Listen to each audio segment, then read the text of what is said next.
Selamat malam Ibu dosen. Kali ini saya akan membahas tentang etika bisnis Kristen.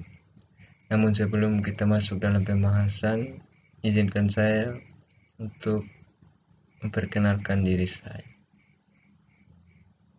Nama saya Christian Kilimandang, NIM 2222047, Prodi Agribisnis kelas B. Kita masuk pada poin yang pertama, yaitu pengertian etika bisnis. Menurut Jiki Latuperisa, etika bisnis Kristen merupakan usaha untuk menjelaskan dan menemukan kebenaran-kebenaran ilahi yang terkait dengan ekonomi dan bisnis serta perilaku di dalamnya. Kepantasan dan ketidakpantasan dalam berbisnis serta perilaku bisnis merupakan hal yang harus ditemukan dalam etika bisnis Kristen. Prinsip Alkitabiah haruslah diterapkan dalam menjalankan bisnis. Bisnis pada umumnya adalah hal yang sama di mana-mana, tetapi untuk melakukan bisnis serta nilai-nilai dan cara yang dikembangkan di dalam berbisnis dapat berbeda-beda. Contohnya, seorang pengusaha Kristen harus mempunyai ciri kekristenan dalam dunia bisnis yang dikelola. Bisnis atau usaha harus dikelola secara profesional dengan dijiwai nilai-nilai dan semangat iman Kristen. Nilai-nilai iman Kristen di dalam berbisnis tidak bertentangan dengan prinsip profesionalisme, bahkan dapat dikatakan bahwa praktik bisnis yang profesional sebenarnya dikembangkan dengan nilai-nilai Kristen. Tujuan bisnis Kristen menurut Panji Anuraga ada 4, yaitu 1. Mencari keuntungan, profit. 2. Mempertahankan kelangsungan usaha. 3. Pertumbuhan pengembangan usaha. Dan yang keempat, tanggung jawab sosial, terbukanya lapangan kerja. Landasan teologis Alkitabiah dalam berbisnis adalah kehendak Allah bagi manusia untuk bekerja baik sebelum kejatuhan, Kejadian 1 ayat 8, maupun sesudah kejatuhan manusia, Kejadian 3 ayat 17 sampai dengan yang ke-19. Jika tidak mau bekerja, janganlah ia makan. Tesalonika 3 ayat 10b. Dasar etika Kristen untuk bisnis adalah hukum kasih. Matius 22 ayat 37 sampai dengan yang ke-39.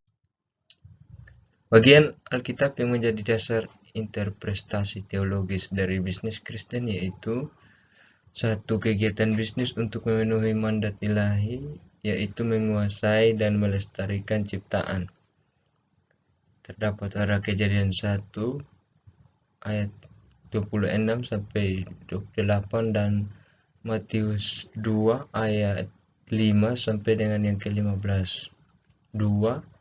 Kejadian bisnis sebagai aktivitas kerja dan pelayanan. Terdapat pada Kejadian 3 ayat 17 sampai dengan ke-19 dan Tesalonika 3 ayat 10. 3. Kegiatan bisnis digunakan untuk memuliakan Tuhan. Roma 11 ayat 36. Usaha atau bisnis adalah suatu alat, bukan tujuan. Berusaha atau berbisnis hanya berfungsi sebagai alat saja agar hidup manusia dapat terpelihara. Bisnis bukan segala-galanya dan bukan menjadi tujuan hidup manusia, yang artinya seorang Kristen tidak boleh lupa akan Tuhan, keluarga, tujuan hidupnya, dan kehidupan bergereja bersama-sama saudara seiman lainnya.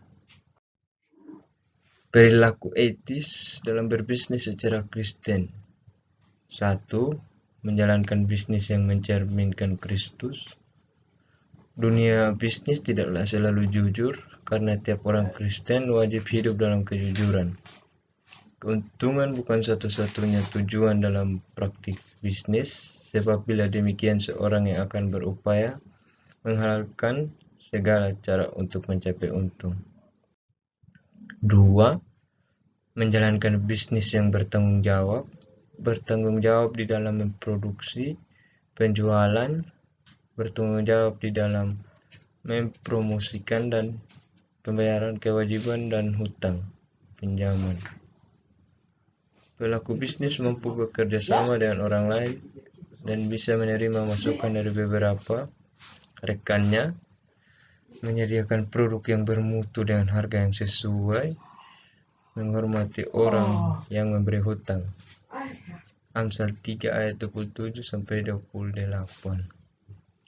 Memperlakukan bawahan dan karyawan dengan adil, terutama dalam hal upahnya, dan menjadikan pelanggan atau orang yang menikmati produk atau jasa sebagai yang utama. 3. Menerapkan nilai kejujuran. Di dalam melakukan usaha atau bisnis, pengusaha Kristen tidak boleh mengikuti cara-cara dunia yang penuh kecurangan dan penipuan, baik di dalamnya ukuran barang berat, barang berkualitas, maupun di dalam mempromosikan. Menaati peraturan dan melakukan kewajiban-kewajiban. 1. Di dalam melakukan bisnisnya, pengusaha Kristen harus mematuhi peraturan-peraturan yang telah ditetapkan oleh pemerintah, baik melalui departemen terkait ataupun melalui pemerintah daerah setempat. 2. Orang Kristen, termasuk juga pengusaha Kristen, harus tunduk kepada pemerintah, termasuk terdapat pada kitab Roma 133 ayat 1 dan ayat yang keempat, dan Titus 3 ayat 1. Pengusaha Kristen juga harus memenuhi apa yang menjadi kewajibannya terhadap pemerintah, mulai dari pembayaran listrik, air, telepon, hingga pembayaran pajak-pajak dan rekening lainnya. Matius 22 ayat yang ke-21 dan Roma 13 ayat yang ke-6 sampai ayat yang ke-7. Sekian dan terima kasih. Semoga bermanfaat.